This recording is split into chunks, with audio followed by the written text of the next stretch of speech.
presidente ako. Nagagastos ako sa gobyerno. Bakit ako magpubuhay sa mga putang inang yan? Eh kung yung pera na ipapakain ko dyan sa preso, ibigay ko na lang doon sa mga tao dyan sa walang bigat. So mas okay Walang kung trabaho. patayin sila kesa ipreso Wala akong pakialam sila. dyan sa kriminal, ma'am.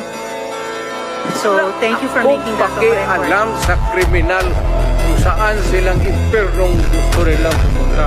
Well, To make your own history in this planet. yes, Mr. Yun ang Chair. gusto nilang mangyari. Doon sila sa impyerno at doon tayo magkita. Well, Mr. Chair, wala namang jurisdiction ng Senado sa impyerno.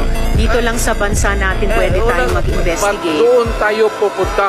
Well, wala po akong ambisyon pumuntang impyerno pa. Pero Mr. Chair, ang Hirain punto kita, lang ma'am. nito,